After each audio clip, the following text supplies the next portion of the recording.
हालांकि आज एक और खबर सामने आई। टीएमसी में टूट को लेकर दावा किया जा रहा था कि 20 सांसद बागी हो गए हैं। 19 सांसदों के नाम की एक लिस्ट भी बाकायदा सोशल मीडिया पर तैर रही है। इसमें शत्रुघ्न सिन्हा का नाम भी शामिल है। लेकिन आज शत्रुघ्न सिन्हा सामने आए, उन्होंने साफ कर दिया वो टीएमसी और दीदी के साथ थे, हैं और हमेशा रहेंगे।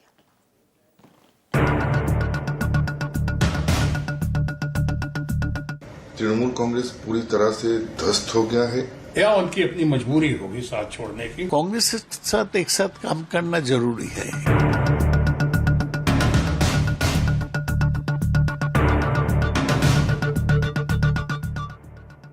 टीएमसी अभी और कितना टूटेगी और किसके साथ कैसे जुड़ेगी, पश्चिम बंगाल से लेकर दिल्ली तक यही सवाल है। वजह यह कि टीएमसी के जिन 19 सांसदों के बागी होने की लिस्ट सोशल मीडिया पर तैर रही है, उनमें से किसी एक ने भी पार्टी से इस्तीफा नहीं दिया और जिन 3 सांसदों ने इस्तीफा दिया है वो तीनों राज्यसभा सांसद हैं। इनमें सुष्मिता देव, प्रकाश चिकबराइक, सुखेंदु शेखर का नाम शामिल है। हालांकि कमाल की बात देखिए, जिन बागी सांसदों की लिस्ट वायरल की जा रही है और इसके पीछे टीएमसी सूत्रों का हवाला दिया जा रहा है, उसमें सांसद शत्रुघ्न सिन्हा का नाम भी शामिल है। लेकिन गुरुवार को शत्रुघ्न सिन्हा ने पूरी पिक्चर 3 शब्दों में क्लियर कर दी। हो सकता है कुछ कारणों से, किसी खास कारण से, क्या कुछ भय से या कुछ डर से या लालच से या प्रलोभन में कुछ लोग साथ छोड़ रहे हो या उनकी अपनी मजबूरी होगी साथ छोड़ने की। मैं उस पर कोई टीका टिप्पणी नहीं कर सकता हूं, लेकिन मैं ममता जी के साथ हूं। मैं 3 लाइन व्हिप कहना चाहूंगा अपने बारे में, जो मैंने ममता जी को भी कहा था। और 3 लाइन व्हिप यह है कि मैं ममता जी और तृणमूल कांग्रेस के साथ हूं, मैं ममता जी और तृणमूल कांग्रेस के साथ था और मैं तृणमूल कांग्रेस और ममता जी के साथ रहूंगा। फिलहाल मेरा कोई इरादा नहीं है राह बदलने की। पार्टी में टूट को लेकर बागी गुट इसकी वजह अभिषेक बनर्जी को बताता है, जबकि एक गुट का मानना है कि बाहरी ताकतें पार्टी को कमजोर करने में लगी।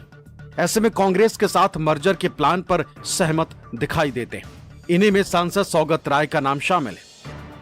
कांग्रेस के साथ एक साथ काम करना जरूरी है, इतना मैं बोल सकता हूँ। वो मर्ज होगा कि अलायंस होगा, ये बाद में देखा जाएगा। ये बीजेपी का जो हमला है, बीजेपी यहाँ पश्चिम बंगाल में तृणमूल के लोगों पर हमला कर रहा है, तृणमूल का पार्टी ऑफिस तोड़ रहा है, ये सब के खिलाफ सब लोग को इकट्ठा करना चाहिए। इसलिए कांग्रेस को साथ लेना जरूरी है। लौट के बुद्धू घर को आए, इनको बंगाल की जनता ने इनकी औकात दिखा दी है। अब ये फिर चले गए वहीं पर, बैताल फिर गांच पर चढ़ गया है। लेकिन ये है कि जिस गांच पर ये चढ़ेंगे उस गांच सूख जाएगा और ऐसे भी जो कांग्रेस है वो खत्म ही है। टीएमसी के लिए मौजूदा वक्त मुश्किल कैसे है उसे समझिए। लोकसभा में टीएमसी के कुल 28 सांसद हैं, जिनमें से 20 के बागी होने की अटकलें, जबकि राज्यसभा में टीएमसी के 13 सांसद हैं, जिनमें से 3 अभी तक आधिकारिक तौर पर इस्तीफा दे चुके, जिसके बाद अब 10 सांसद ही बचे। ऐसे में बीजेपी नेताओं ने टीएमसी पर तंज कसना शुरू कर दिया है कि बंगाल से अब टीएमसी खत्म, क्योंकि टीएमसी के प्रमुख नेता ही उससे दूरी बना रहे। ममता दीदी जो है वो किसी तरह कांग्रेस को पकड़ के बचने का प्रयास कर रहा है। तृणमूल कांग्रेस पूरी तरह से ध्वस्त हो गया है।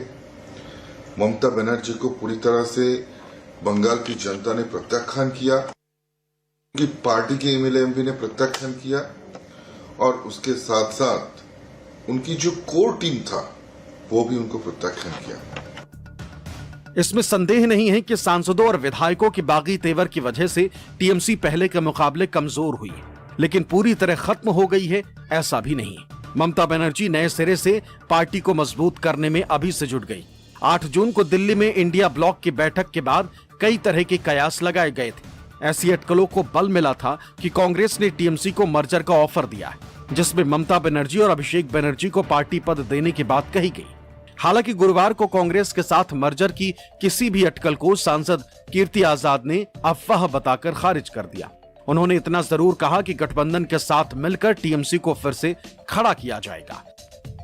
कोई मर्जर का हिसाब किताब नहीं है। हम लोग साथ में अवश्य लड़ेंगे, जैसे गठबंधन होता है उस प्रकार के लड़ेंगे। तो यह अब दे रहे हैं, ये चाह रहे हैं कि हमारे एमपी ये बात सुने, अरे ये तो मर्जर होने वाला है। ऐसा कुछ नहीं है। साल 1998 में कांग्रेस से अलग होकर ही ममता बनर्जी ने टीएमसी का गठन किया था। फिर 2011 से 2026 तक करीब 1.5 दशक तक बंगाल की सत्ता पर राज किया। लेकिन अब जिस तरह के दौर में टीएमसी है, उसे देखते हुए कांग्रेस और टीएमसी के विलय पर चर्चाओं का बाजार गर्म है। Bureau report, news 24।